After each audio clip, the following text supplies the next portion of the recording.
Right. Hello, everybody. It's now my pleasure to introduce Andrew Chevis, who's Chief Executive of CitizenCard. Andrew has enabled at least 2.5 million kids to buy beer, so he's probably one of the most popular people in the United Kingdom. CitizenCard is a proof of age card licensed by the Proof of Age Standards Scheme, but I don't want to steal any of his thunder, so I'll just hand across to him. Welcome, Andrew. Thank you, Ian. Just for clarity, I haven't been helping kids access alcohol. I have been patiently waiting until they have turned 18, although I'm sure you can all tell me what the legal circumstances are whereby a 16-year-old can drink beer or wine or cider in a pub or restaurant. Can anyone tell me? Go on. When they're having a meal with the parents. The over 18 with them has to buy the alcohol, but the 16 or 17-year-old can then drink it. Which is why when my 16-year-old said she did not want me at her birthday party turning 16 at a restaurant with all her 16, 17-year-old friends, I said, that's fine, here's the credit card. She went, yay, and back came the bill, because I said, I want to see the invoice, I want to see the receipt, and it was all soft drinks. And she said, oh, I thought we were allowed to buy, beer. And I said, no, not without an adult, but hey, you didn't want me, so tough. Victory, because otherwise the bill would have been more, right?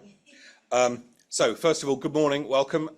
We've only got 25 minutes, so I'm going to try and cover the topic of how to ID people with no ID. CitizenCard, by way of introduction, is the UK's largest issuer of GPG 45 high score source documents. What that basically means is that the government, the Home Office, the police, the security industry, the airlines, retailers all recognise citizen cards and other pass cards as a valid source document. Next slide, please. Okay, that's the title. So we're going to talk about vouching. That's the terminology in use, particularly by government, for how you ID someone who doesn't have an existing trusted photo ID. Next slide, please. So it's worth realizing that 1 in 10 UK adults, and I know this is a global conference, we are a UK organization, so I apologize to those of you from outside the UK, but most of the referencing here is UK specific, although I'm sure comparable in other countries as well. But 10% of British adults don't have any in-date and recognizable photo ID. 2% have no photo ID at all. 4% have some kind of recognizable but not in-date photo ID, and only 9%, only 91% have ID that is both in-date and recognizable. Age is a factor. Young people are far more likely to have photo ID. Only 1% of 18 to 29s have no photo ID, whereas that doubles to 2% for people who are over 30. The oldest cohort, over 85s, 9% of them have no recognizable photo ID. That includes local authority photo bus passes, bear in mind, which they in theory are all eligible for. Ethnicity is a factor as well. Only 1% of non-white ethnic groups have no photo ID. This doubles for people from the white ethnic group, and 100% of people from the Asian or Asian British ethnic group have photo ID. They all do. Disability is also a factor. 3% of people with a disability have no photo ID. 5% of people with some severely limiting disability have no photo ID. And 6% of people with a disability have no recognizable photo ID. Employment, 2% of people who are not in work have no photo ID, and that jumps to 8%, 1 in 12 for the registered people who are registered unemployed. Education, all graduates have photo ID, 100% of them. 3% of people with A-levels or GCSEs have no photo ID. That jumps to 6% for people with no qualifications at all. There are regional differences as well. 4% of people in the West Midlands have no photo ID, compared with 1% in London and here in the Northwest. 3% of people in the Southwest and Yorkshire have no photo ID. So lots of variable factors dictating whether people are going to have a usable photo ID. Next slide, please.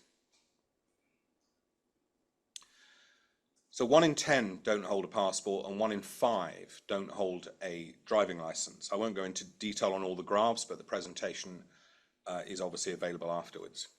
But 16% of people,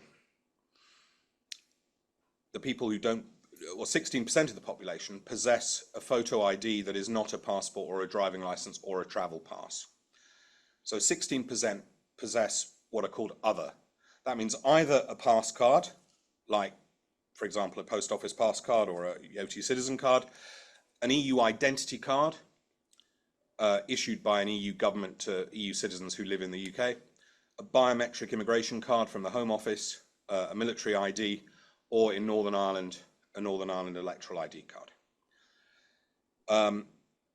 What is the likelihood of holding a travel pass, that's the local authority issued travel pass, photo travel pass, compared to the overall percentage, which is 19% of the population as a whole has a travel card. But if you're over 70, then you're 65% more likely to have a travel pass. That's because of the free senior citizen travel pass that is issued by councils. Only 40% of people without qualifications will have a travel pass. And again, the likelihood of having a photo ID does also come down to ethnicity. So 19% of people in the white group have a travel pass, 16% in ethnic minorities. And the likelihood of holding one of the other types of photo ID, a pass card or an EU pass, biometric MOD or NI card, compared to the overall 16%, is that people with a severely limiting disability, 46% of them are likely to hold one of the other forms of ID. 22% of over 70s, 70 plus, and almost a third of people who haven't voted before, who are going to be voting for the first time, are likely to have a pass card. Just on the left there, you can see 85% of people in the UK have several forms of acceptable photo ID. Some even have all 4 types. Next slide, please. So, what we do at Pass, and CitizenCard is one of the major issuers, others are available, and some of them are here at the summit, Totem NUS, IDGO, which is, I believe, going to start issuing pass cards this year. What we all do as pass cards is we verify applicants to the Score 3 High GPG 45 standard.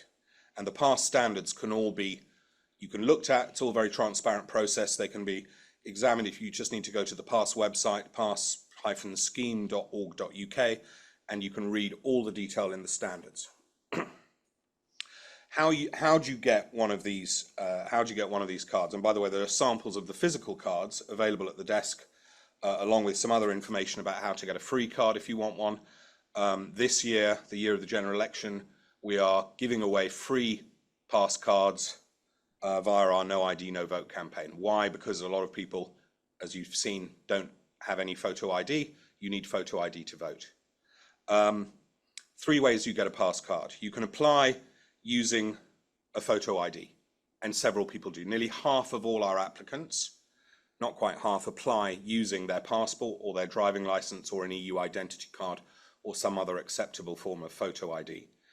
We then use an IDV process, and we use Yoti's IDV product, which works very well for us, and that combines an assessment of the photo ID document with a liveness check to make sure that the person who is submitting the document is the person to whom the details on the photo ID pertain. So you can apply using a photo ID, and the reason why people apply for another photo ID, our pass card, when they've got a passport or a driving license, is of course to safeguard those government issued documents. When you're out on a Friday night with friends, clubbing, as I can see many of you are looking forward to doing this Friday, don't take your passport out. Use something else. You lose a pass card, you can replace it for less than £10. The cost of replacing a passport and the bother of replacing a passport, I imagine, I won't ask you to put your hands up if you've had to do that, but believe me, very expensive, at least £100 and something, plus I imagine it's quite a tortuous process. The other way you can apply for a pass card is with no photo ID, but you can apply with a non-photographic ID, such as a birth certificate, and we've got about a quarter of our applicants who apply that way. Obviously, a birth certificate doesn't have a photo on it. If it did, it would probably be rather out of date fairly quickly. So what we need is a professional, what we call a professional voucher, to vouch that the person is known to them as the person whose details appear on the birth certificate. What we also do is check the birth certificate with the birth certificate registry, because there are a ton of 16-year-olds who think they're really clever and know how to use Photoshop, and they change the year of birth from, say, 2003 to 2001, thinking that will get them over the line for an 18+ card rather than the 16, 17 card to which they're entitled. And we catch them out, at which point they've lost their money and they don't get any card. So basically, option 1, apply with photo ID. Option 2, apply with non-photo ID and a voucher. Option 3 is you've got no ID at all, and lots of people, a quarter of our applicants, have no ID at all. They need to apply with a voucher who can confirm the details against the official records. The benefits of pass cards, just very quickly, they're either free of charge or low cost. They're available to everyone in the population. You don't need to be British. The criteria is that you live in the United Kingdom. That's it. It's a trusted source ID, and each card can be validated against the source.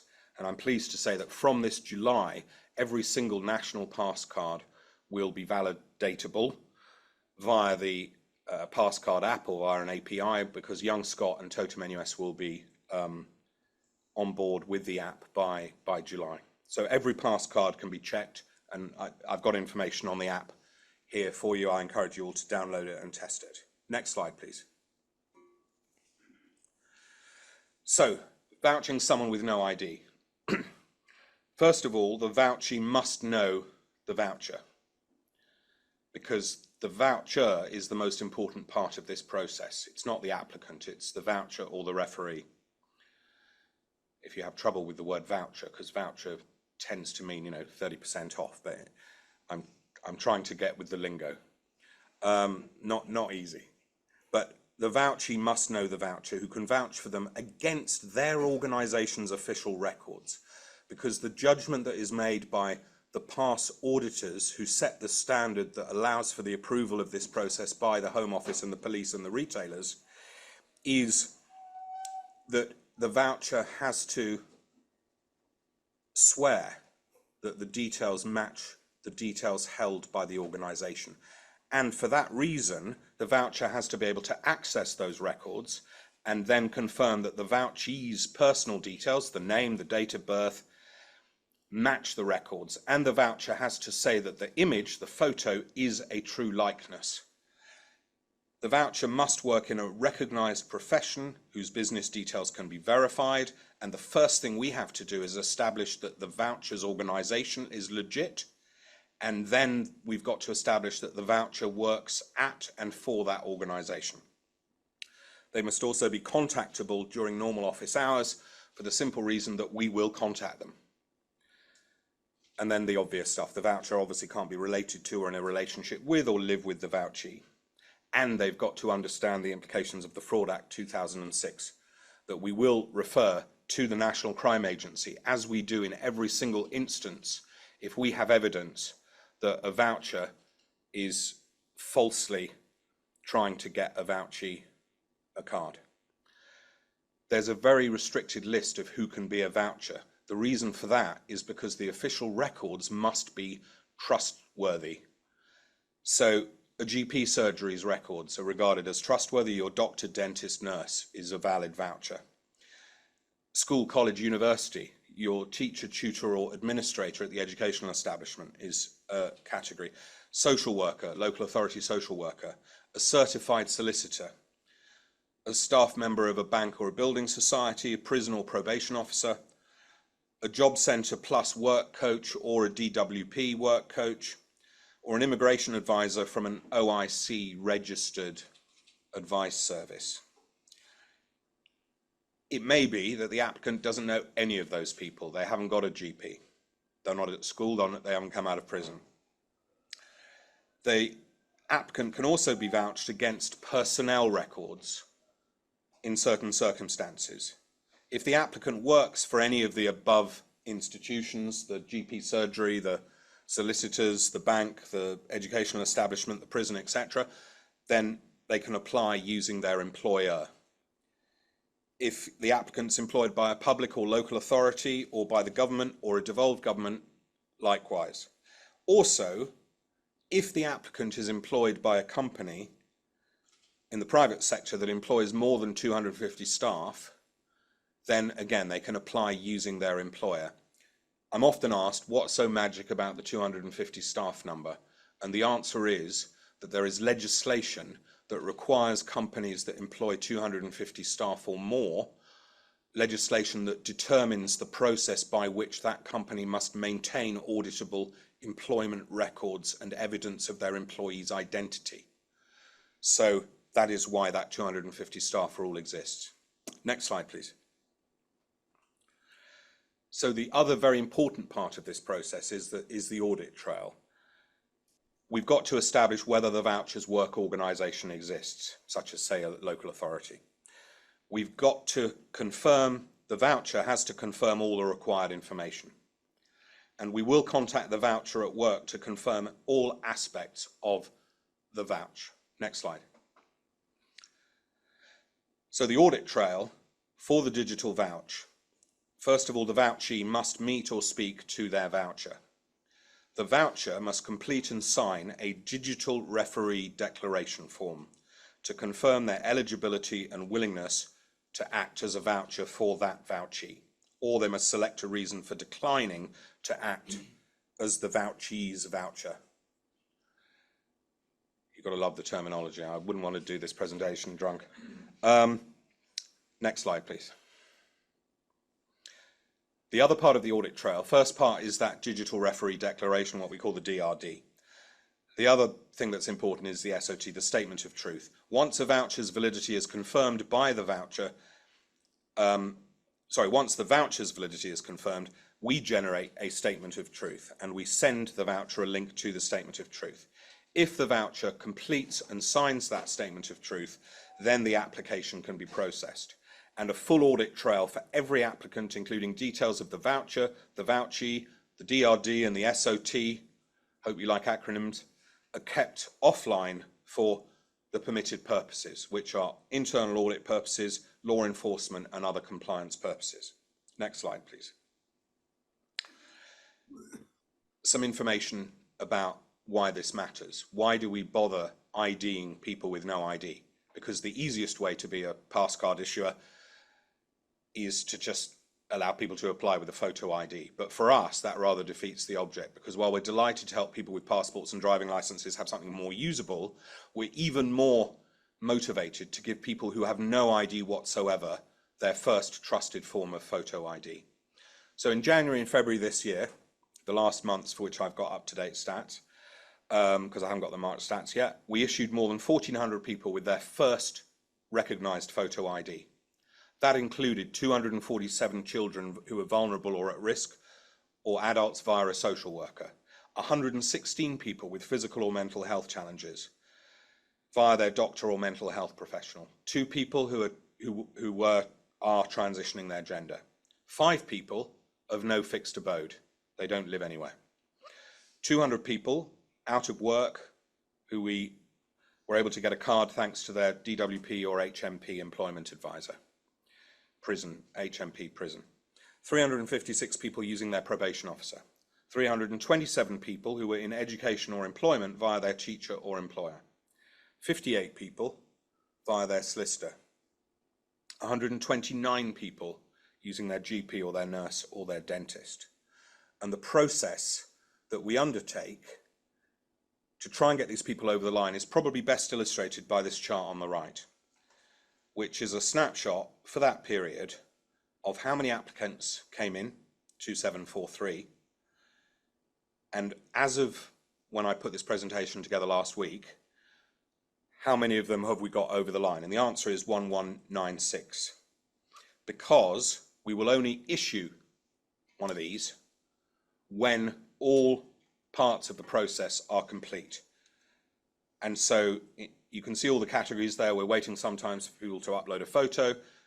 We're waiting for details from the referee, which is the same as the word voucher. 111 are in the verification process. 79 applicants, for whatever reason, cancel their application. That happens. We're waiting for the referee, the voucher, to answer the questions, to send either the DRD or the SOT. 39 applications on hold for one reason or another, and so on. And of course, we will work with the applicants. And if one route, if one voucher proves unworkable, we'll get them to we'll get them somewhere else. Our aim is to give everyone who wants one a trusted photo ID. Next slide, please. So, to sum up, inclusion is really important in this exciting world that we're talking about this week of digital ID and age estimation and the future, not just in the UK, but globally. It is really important that at the starting point of people creating their digital ID or whatever else they're doing, they do need to prove who they are. And I see our value, and I see the value of physical pass cards as being a trusted source document. In many cases, the first, possibly only, photo ID that people have. So if you'd like to offer your user groups or your customers a free pass card, a free GPG 45 Score 3 card, come and talk to me. We've got a free API. You can check the validity of any pass card from July and most pass cards now. And our Verify app from July will validate all the pass cards. So thank you for listening. And because I'm entirely certain that our process is not perfect and that it could be improved, any questions or thoughts or criticisms? A great presentation. Adrian Field from OneID. We're a bank-based ID service. I've been looking at vouching for the FCA doing a financial inclusion tech sprint at the moment. I've been looking at the Department of Science, Innovation and Technology in the UK have, as part of their ID framework, a process to vouch. And there's a very long list of vouchers. It's much longer than your list, but there's no way of verifying them. They haven't thought through kind of what the detailed process might be of how you can actually implement that. So have you looked at kind of sharing some of this and turning it into an open process that might be able to be included in the DCIT framework to help that vouching be broader? Yeah, so I mean, I think the challenge you've got on vouching, and I understand why DCIT's got the ambition to have a very wide list of people who are vouchers, but the reality is that you can't just issue a digital ID to someone who says, oh yeah, I've got a voucher who knows me as Fred and I'm 19, honest. You know, there has to be some background for that. And the reason why we have our restricted list of permitted vouchers is because the official records that their organization holds have an audit trail. So, you know, every now and then, I would say once or twice a month, in truth, we are contacted by the enforcement agencies, the police or National Crime Agency, Border Force, Home Office, whoever, occasionally security services, contact us once or twice a month and say, we've got someone who we believe has a citizen card. We'd like to see how you validated them. And in every single case, we can retrieve that information. So we can say, yes, this person was vouched for by a doctor. This is the surgery details. This is the time and date at which we had that. But also here is the statement of truth from that doctor, confirming that the details were confirmed against the official records. And what that does is it allows the enforcement agency to go back to the doctor in this case to find out more about perhaps how they registered, you know, their patient or whatever. So I think the point about vouching is that vouching based on people simply saying, yeah, I know you and yeah, you're over 18 is never going to wash. a digital ID, for example, or any form of certified ID has to be based on some source evidence of who that person is.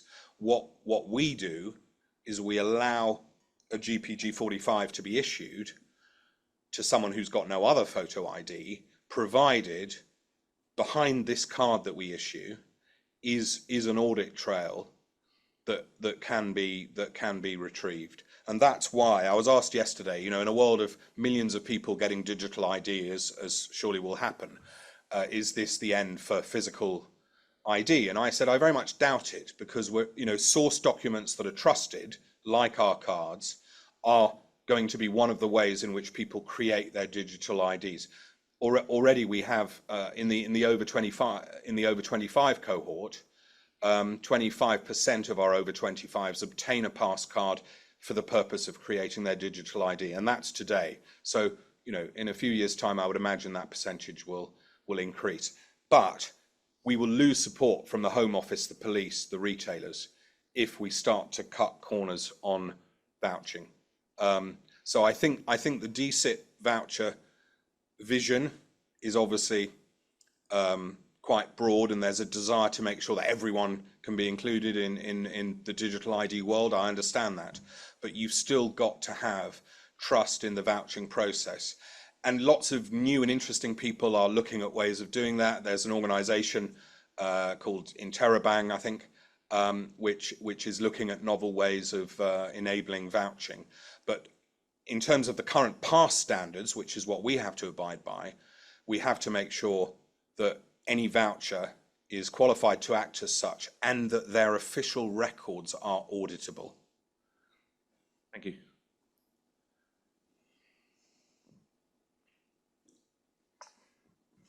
Hi, thank you for your presentation. I'm Jutta Kroll from the German Digital Opportunities Foundation. Does the way you're working also provide for an option to vouch for refugees, which probably don't have their original personal documents lost on their way, or and how could that be done reliably? So refugees and asylum seekers, we 100% would issue a pass card to. We would need them to provide someone who works with them from the permitted list. So somebody from a local authority or somebody from the Home Office would be able to, but actually somebody issued with a biometric permit from the Home Office, for example, would be able to use that to obtain their pass card. So yeah, we're 100% about giving a pass card to anyone who is living in the United Kingdom. Where they're from is not relevant. What their nationality is not relevant. If you live in the United Kingdom, you qualify for a pass card. And obviously some of the people who apply do require a lot of work, and we work with them. Traveller communities, for example, are very difficult. They're very unlikely to have a doctor or have touchstones in the local authority world or such like. But we will work with any group, and very happy to discuss working with any organisation that wants to facilitate the issuing of a trusted photo ID to their user group. Hey, thanks. I'm Thorsten Krause, also from the same foundation as my colleague. Thanks for the presentation and your insight. I would like to ask, how do you, let's say, motivate teachers, medical staff and so on to participate in this process? So one of two ways. So first of all, invariably when the applicant applies and has no ID, and we advise them that they have to find one of the permitted groups, they will usually be able to find someone from the list. Some people from the groups are much easier to work with in any educational establishment, in the local authority, in the prison probation service. Those staff will always readily help. In the GP surgery, the doctor, him or herself, may be more reluctant, but the GP surgery administrator will almost certainly help. The solicitor will help, but may attempt to charge a fee, as they would. That wouldn't happen with a bank or building society worker. Somebody working in a job centre or for DWP, an employment coach would readily support an application. But what we also do, we also offer organizations the opportunity to work with us through what's called our bulk application process. So in some schools, in some colleges, in some universities, and through more than 60 prisons, we actually have a system where one member of staff in the organization will process all the applications. And so we will sometimes from, for example, a prison, get 20 or 30 applications in one go, all supported by and statement of truthed by the one nominated individual. So this process works if you apply individually, and it works if you apply through an organization. So we can set up a valid organization to work with us on that bulk process. So for example, if there was a refugee group, to reference your colleague's point, the refugee group could work with us. We work with organizations like Bernardo's, Centrepoint, to get people who are homeless a pass card, and that's how we try and do it.